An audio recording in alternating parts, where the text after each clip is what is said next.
Saludo. Nuestro proyecto se titula Factores asociados a los efectos adversos de hipersensibilidad por el uso de dipirona en una institución de salud de alto nivel de complejidad de la ciudad de Cali en el año 2019. El presente trabajo fue realizado por Luisa Fernanda Serna y quien les habla Isabela Guzmán Ríos. Nuestra tutora es Juanita Marcela Recalde y nuestra cotutora Karen Lizeth Casanova. Este trabajo fue realizado para optar por el título de Química Farmacéutica de la Universidad ICESI.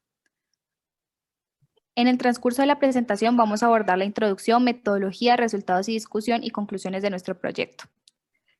Para la comprensión de nuestro proyecto es necesario tener en cuenta los siguientes términos. La farmacovigilancia trata de la recolección, seguimiento, investigación, valoración y evaluación de las reacciones adversas y otros riesgos relacionados a la farmacoterapia de los pacientes que no están previstos en las etapas de precomercialización.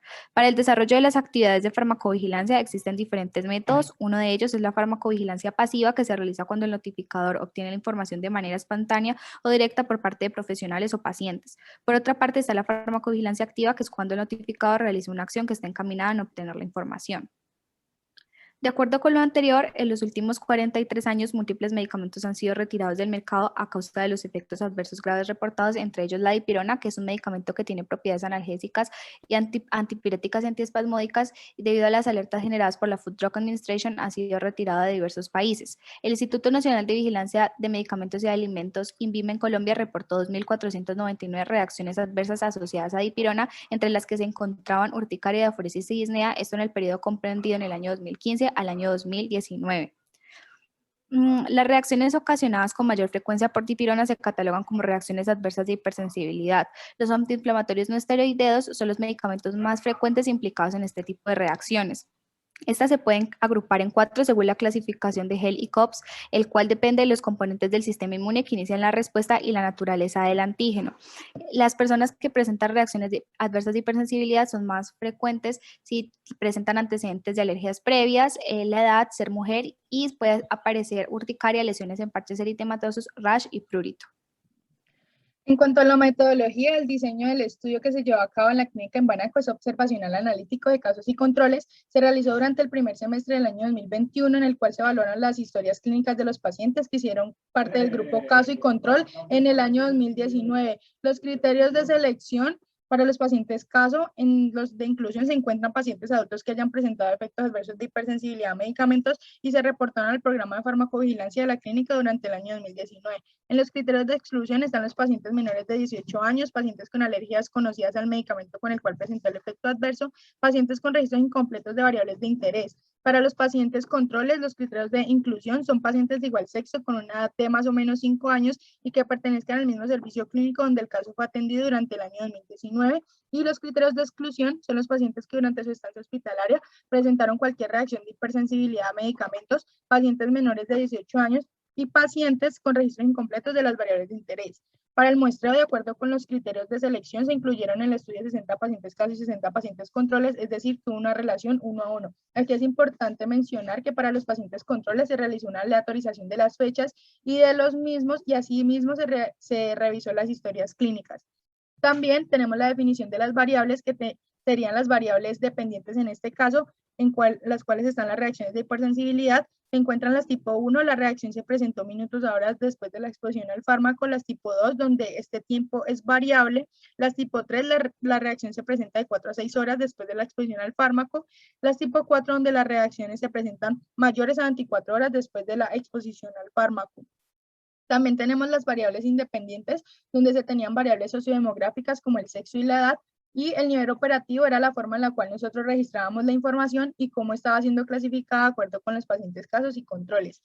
Para la recolección de los datos, estas se recolectaron a partir de las historias clínicas de acuerdo con la base de datos de la clínica en Banaco-CIAM. Estas se colocaron en un archivo Excel creado por nosotras las integrantes del estudio y de acuerdo con las variables dependientes e independientes mencionadas anteriormente se pasaron a un archivo en Epidata.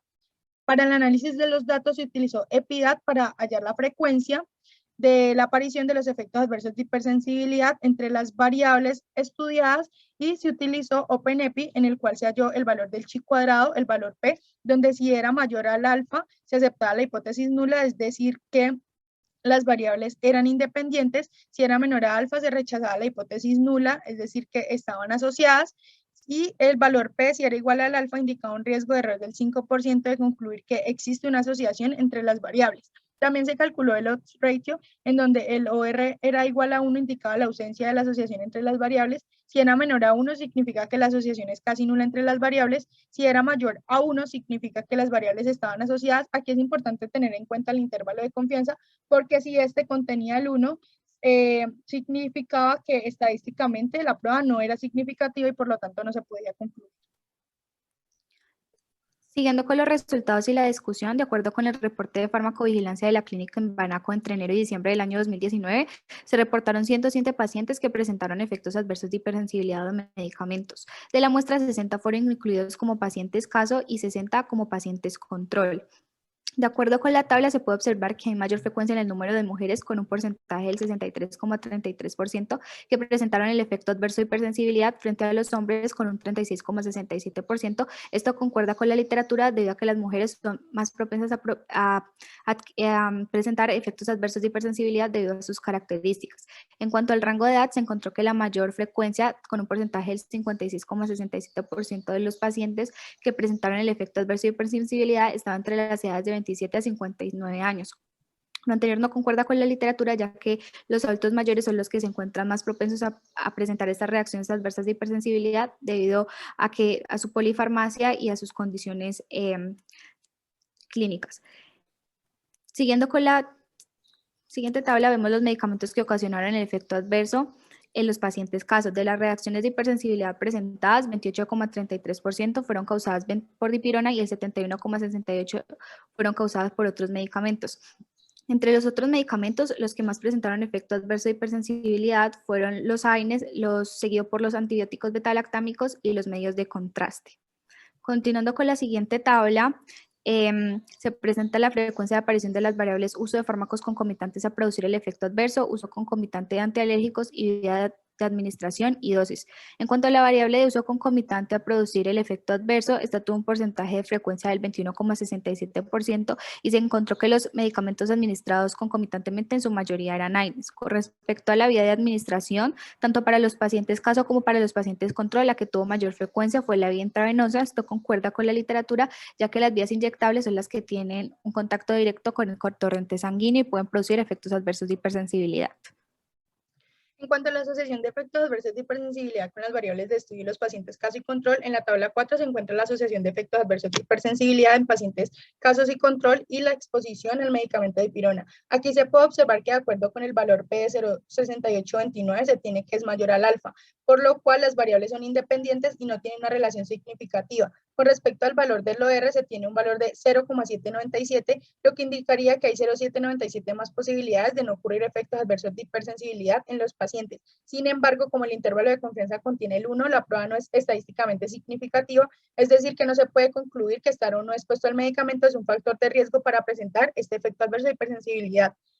Lo mismo sucede en la tabla 5, la asociación de la exposición a dipirona para la variable sexo en pacientes casos y control, y también en la tabla 6 para la asociación de la exposición a dipirona con el uso concomitante de fármacos posibles a producir el efecto adverso de hipersensibilidad en los pacientes casos y controles. De acuerdo a la tabla 7, la asociación de la exposición a dipirona con la edad en pacientes casos y control, aquí es importante mencionar que no se va a utilizar el chi cuadrado porque los conteos de las celdas son pequeños y esta prueba resulta ser inexacta. Por lo tanto, se va a expresar la asociación de acuerdo con el valor P, que da 0,796, que al ser mayor al alfa no se va a encontrar una asociación estadísticamente significativa entre la variable edad y presentar el efecto. También es importante mencionar que vía administración, uso concomitante de medicamentos antialérgicos y dosis del medicamento administrado, no se puede realizar el análisis estadístico porque la prueba del chi cuadrado no cumple con los criterios de Cochrane.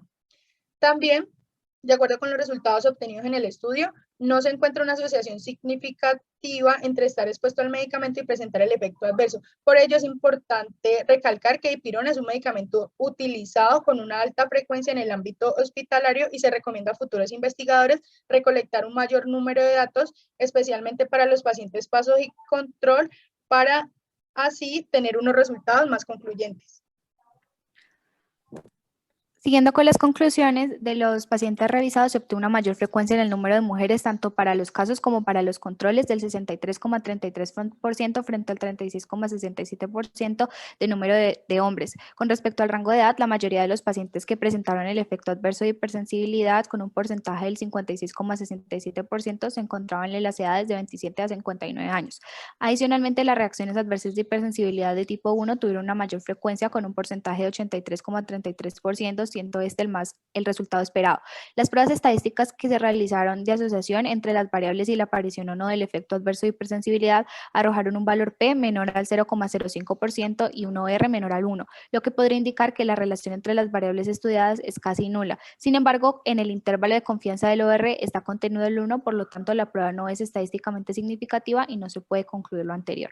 Las variables como vía de administración, dosis del medicamento administrado y uso concomitante del medicamento no se toman en cuenta porque no cumplían los criterios de Cochrane. Finalmente, en el estudio no se obtuvieron resultados estadísticamente significativos con relación a la asociación de cada una de las variables y la presencia de efectos adversos de hipersensibilidad, por lo que se recomienda continuar con la investigación para poder determinar cuáles son los factores asociados a los efectos adversos de hipersensibilidad por el uso de dipirona. Muchas gracias.